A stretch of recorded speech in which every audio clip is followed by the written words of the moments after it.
Welcome to today's TLC. Whether you found this podcast on my website, through the emails I send, or simply from a friend, I'm glad that you've decided to add some TLC today. Friends, have you ever had to call 911 for your child? I had to yesterday. For the first time in parenting for 10 years, I had a whole team of paramedics rush my house. So earlier yesterday, my 6-year-old boy came home from school and said, "Mom, my head kind of hurts and my neck is hot. I just don't feel good." And I took his temperature and it was 100.7. Not even quite a fever, just a little raised temperature. But he had worn a long sleeve shirt and then a sweater on top, and I just thought he had overdone it a little. So I took off his sweater, had him sit down and read some books and take a little rest. I walk out of the room to grab something and I come back and he's passed out asleep on the couch, which I'm like, well, maybe he didn't get a good night's sleep the night before. No big deal.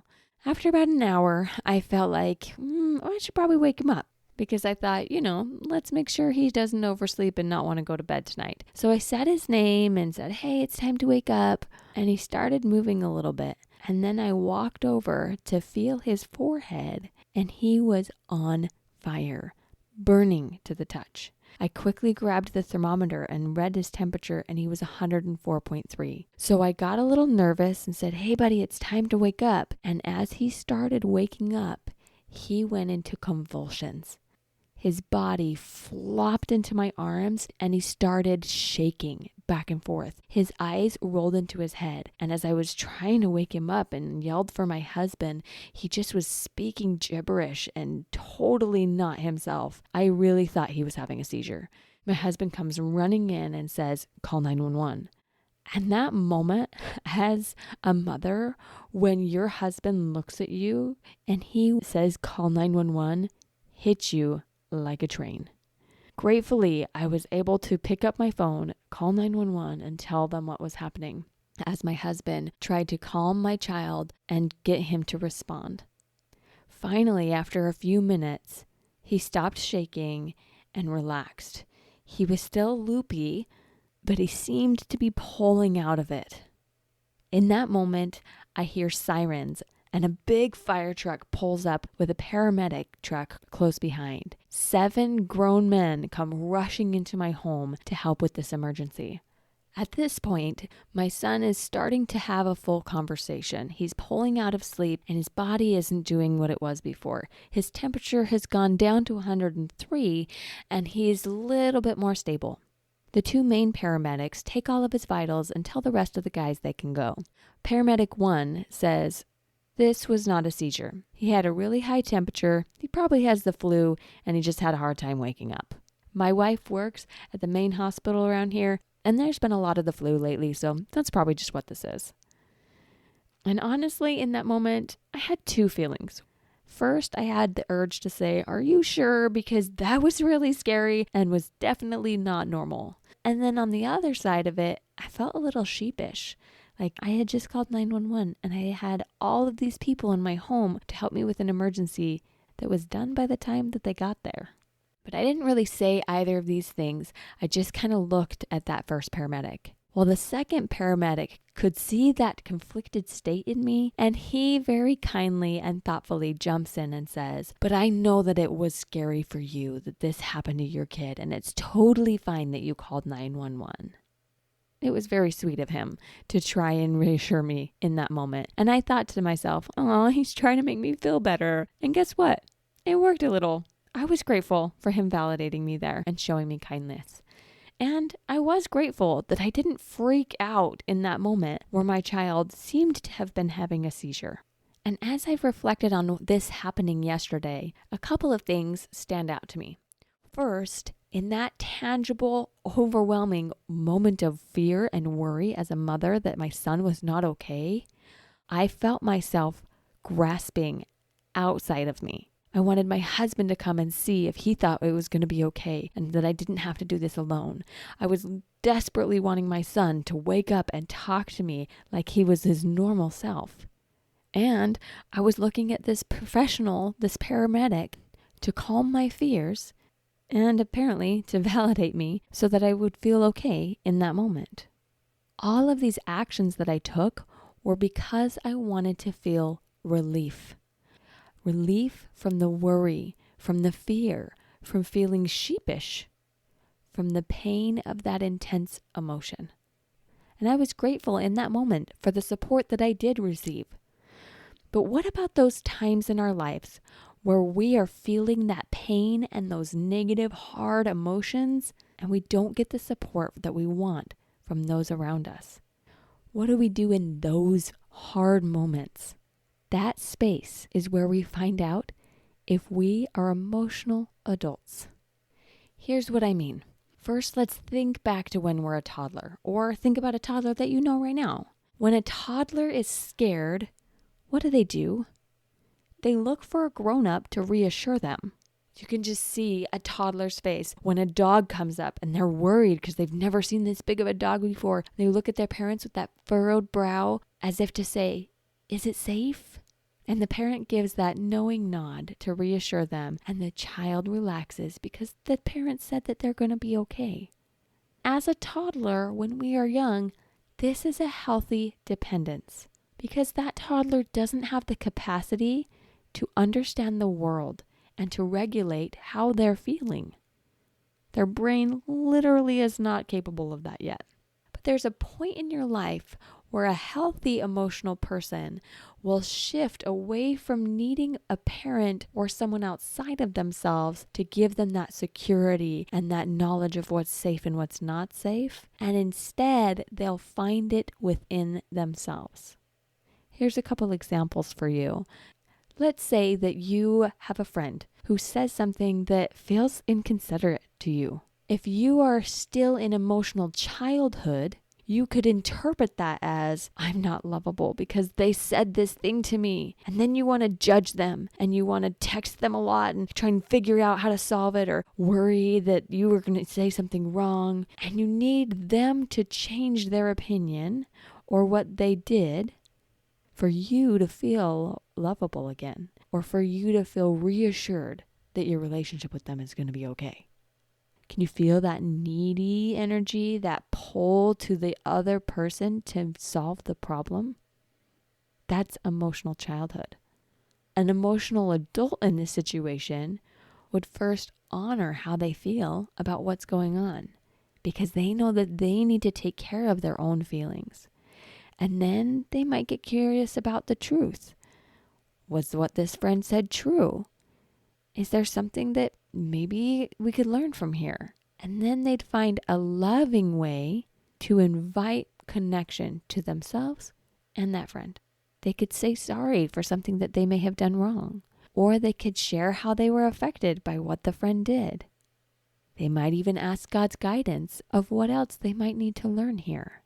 See how that is going inward to find that guidance and that peace? That's emotional adulthood. Here's another example. Let's say we get negative feedback from someone at work. Someone in emotional childhood would take it personally and start beating themselves up for doing it wrong. Or maybe they'd get defensive and blame the other person because they're the ones who are so critical all the time. Or maybe they'll get really worried that they'll be fired and spin in that worry, overwhelm, blame, shame, until their boss or colleague comes back and resolves the situation so they can feel better. See the dependency? An emotional adult would again honor that feeling, get curious about what is theirs, and then communicate openly without needing the other person to respond in a certain way for them to be okay. Or let's take my situation with calling 911. Part of me was in emotional childhood where I wanted to freak out and have everything be fixed so that I could feel better. My brain was pulling towards the worst case scenario and wanting to just spin out. And as I felt myself pulled that direction, I also heard my inner voice say, "It's not going to help to be worried. Find help and stay centered." I didn't stop feeling the intensity of the situation, and I did still get help. And there was a piece of me that was still a little in emotional childhood, but I was grateful in the end that I hadn't had a panic attack. Emotional childhood is when we want the world to be responsible for how we feel. And this leads us to try and make the world change so that we can feel better. Emotional adulthood, on the other hand, means that you take responsibility for your own feelings and you're not expecting or demanding other people to fix things for you. And the truth is, other people can't fix your feelings. Your feelings come from your thoughts, and you get to choose what to think. You are responsible for yourself. No one can make you feel something because it all starts inside you. And this is great news because when you show up as an emotional adult, it is so much more empowering. You know how deflating it feels for you to think that someone else needs to change for you to feel better? You know how unstable it feels when you're in an emergency situation and you don't know how to regulate your own feelings and be responsible for yourself? That's chaos. Owning your own feelings means that you get to own your own experience. And that is true stability, even in hard situations. Because the truth is, my friend, the worst thing that could ever happen to you is a feeling. Those fears that you think, please don't ever let this happen to me. Don't ever let my child be abused. Don't ever let my husband die. Don't ever make me live a life alone. You know why you don't want those things? Because you don't want the feelings that are attached to them. That's why we are afraid. But if you practice being an emotional adult, you don't have to live in fear of those things because you trust that you'll be able to handle whatever feelings come with whatever life brings you. And that gives more space for hope and faith and trust in whatever plan God has for your life. Instead of fear and worry and neediness, being an emotional adult means that you can weather any feeling. What it doesn't mean is that your negative feelings will be erased. You will still feel. You'll just know that you're responsible for creating those feelings, and it's your responsibility to take care of yourself while you're feeling them. When you believe the world is responsible for your feelings, you spend a whole lot of effort trying to change the world. But my friend, it's not possible. And even if the other people in the world do choose to change, you are still in charge of your feelings. So instead of putting all that effort into them, put your effort into you. When you're responsible for you, you can create waves of positive change in your life, no matter what feelings come and go. Imagine how this would affect your relationships if you owned your feelings and the other person in the relationship owned their feelings. And instead of trying to change each other so we could be okay, we worked on ourselves and invited and requested the other person to share in the peace and the strength and even the joy along the way. I believe that this world would be a lot better place if we would practice being emotional adults. So I want you to do a quick check-in today. And my friend, be compassionate with yourself as you do this reflection, because the goal is not to be a robot and never slip into emotional childhood. The goal is to recognize the truth that you are in charge of your feelings and you don't need other people to change for you to be okay. And we're just going to practice remembering that. When our child is disobedient and we really want them to be obedient so that we can feel like a good mom, we practice remembering that we're in charge of how we feel about our mothering, not our children. Or we feel inconsidered by someone we love, like our spouse or a close friend, and we want to sit and wallow. We remember that they don't need to show us love for us to be lovable. We can find that love in us and then invite them to connect. And as we practice doing this with simple day-to-day things, then when things get really intense, like having to call 911, worrying your child is having a seizure, we have a little bit more space to show up with a clear mind because we're not desperately grasping at all the things around us to make the hard feelings go away. Because our surroundings don't control our feelings. We do. Take some time to practice emotional adulthood today. We don't need to throw tantrums. We don't need other people to change for us to be okay. We don't need the reassurance of someone else to tell us if we're safe. We can learn to find that guidance within.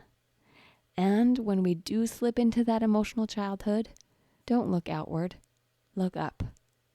Because we still are children learning on this earthly experience.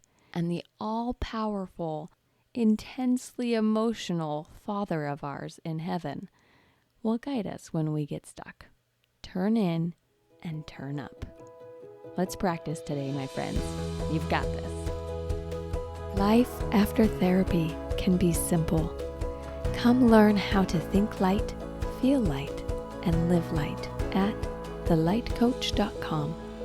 I offer 5 free discovery sessions each week, and one of them is for you. Together, let's discover the joy that's possible in life after therapy.